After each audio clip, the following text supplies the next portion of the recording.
Catus Maximus here. I don't even know if I'm able to really show, but this is Vevor's new generation LED light. I have it raised all the way up. They claim 70 inches. It's really 54 inches. 70 inches is the top of the lights if they're vertical. Anyway, let me lower this down. What I mean by second generation is it has these tilting integrated kind of folding light heads. This is the 100-watt version, 10,000 lumens. Went with this. This is second generation. The Vevor's first generation, I have this set, which is more just a flat panel halogen style, but they're LED. There is a difference. These still have glass lenses, so they can shatter if they get impacted too hard. But on the flip side, if you use them for painting and a lot of construction work, when they get coated with, paint and drywall spackle, you can scrape them off and they'll be nice and clean. Where, of course, on these, it is a plastic lens, but they're less likely to get stuff on them. But this second generation is much more integrated. So I went with the 10,000 lumen 100-watt version because those other first generation ones are 200-watt or 20,000 lumens. They're really bright, but it's so much power that those things get super hot. So I figured 10,000 lumens is still a ton of light. More than enough light to totally light up a room. And some of the big advantages are the remote control. That's for the plug-in version.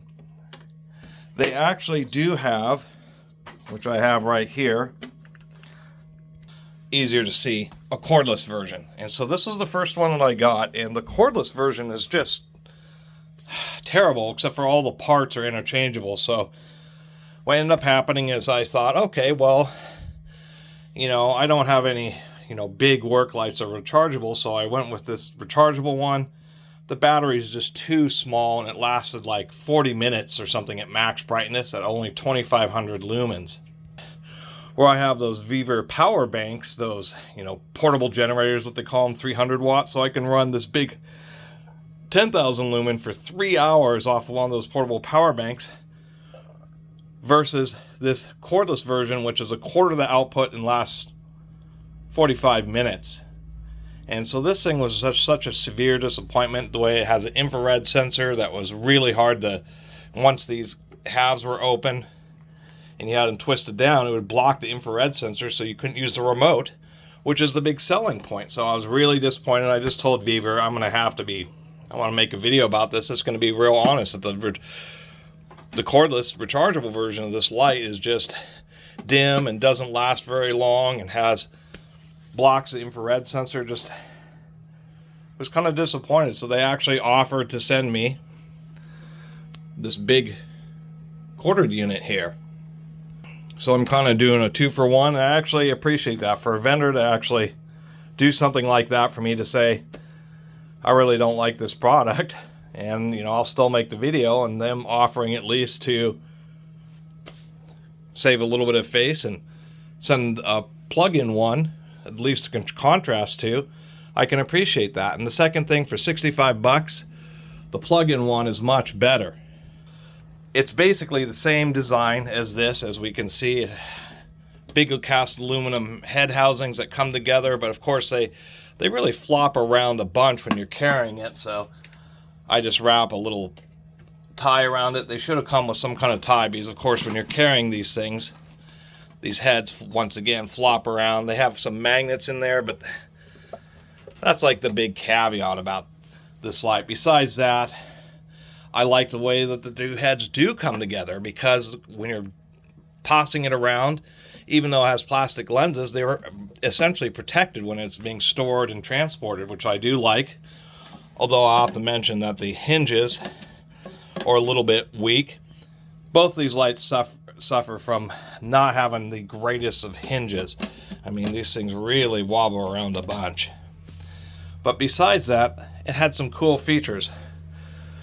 The corded one, I was really pleased to see. I was like, what's going on with this remote? It has no little dot. It's a radio-based remote for the plug-in version and an infrared remote for the cordless version, which also is a little bit nonsensical, but as far as work lights, it does offer a big advantage. So this is 10,000 lumens at the I guess medium color temperature 3500. So it's using both. Oddly, each light cycle is a different direction, but it's a 2700K daylight, and then a 5000K white light, and then it can run them both. So if you're running either the white light or the daylight, it's only running half the LED, so it's only 5000 lumen. But for a work light, a lot of people may like that option. Whatever they're working on, you may get more contrast out of having a 5000K whiter light or a more yellow 2700K light. Like this, if you're doing painting or color work, lower color temperatures are supposed to be better for color rendition, but they don't offer as much contrast as a white light. When you run it in the medium where they're both running, then that's where you get the 10,000 lumens, and it's just a combination. One thing I thought was actually a pretty wise design is it does have power switches on each side. You can, of course, turn it on and off via the remote, which is also handy, so sometimes you may want to do that. I will mention that it's supposed to have variable brightness. Doesn't work, but you can turn one light on or off, which will, of course, have the brightness overall, so at least that's decent. Once again, radio remote.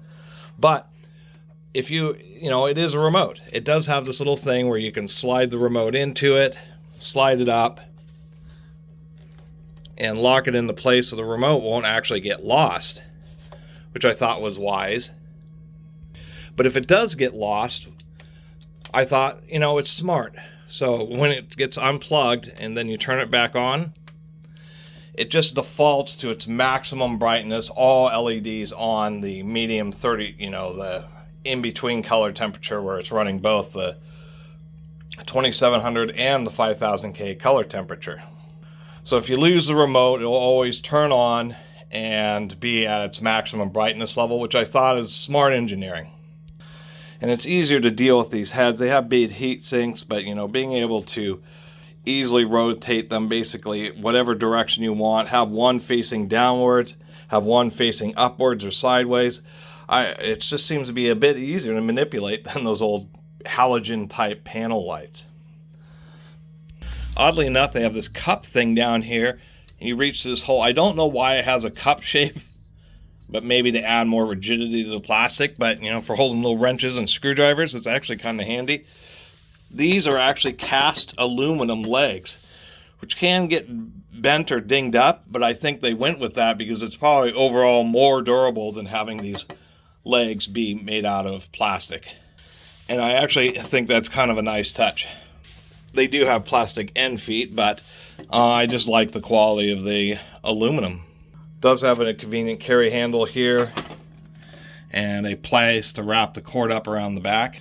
And secretly, I also got this because it'll be a better light for my doing YouTube videos, because it's easy to set up and deal with.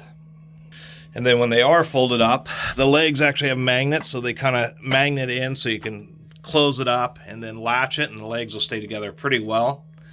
And it's more just a compact stick form, which is actually pretty easy to store and deal with for me. So I would definitely recommend like the $65 10,000 lumen one.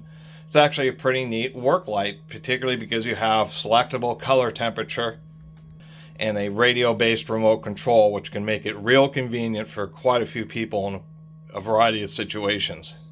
Especially if you're in a situation where maybe you're climbing up and down ladders and you end up having to look repeatedly, you know, stare at the light.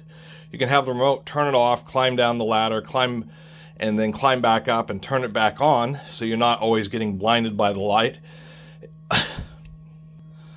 I just think that's a pretty neat feature and actually a pretty good idea, and like the fact that it has kind of a redundancy mode where when it physically is powered off and back on, it always just defaults to full brightness. So if you lose the remote, it's not like it's going to be stuck in one particular color temperature or something. Well, it will, but it'll be the maximum brightness mode rather than being like stuck in the soft white 2700K mode and you're just never able to reset it.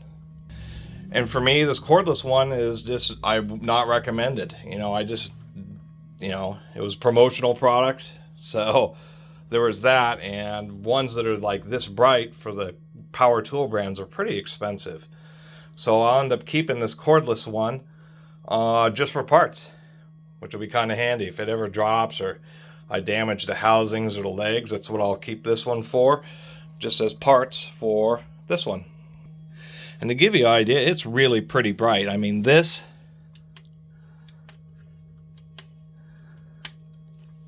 is actually how bright it is when the lights are facing upwards and reflecting off the ceiling. It's really pretty good. I think 10,000 lumens would be more than enough, and the fact that it's 50 watts ahead, 50 watts for, God, those things are bright. These things are going to get hot. They're just not going to get 200 degrees like that other one that I had. The other one, even though it's super bright, just gets super hot. These are going to, once again, are going to be at least not ripping at 200 degrees. And of course, the only caveat is, you know, the hinges could be just a bit stronger. But besides that, I actually think it's a relatively intelligent design. Anyway, really appreciate everybody who's been watching. See you next time.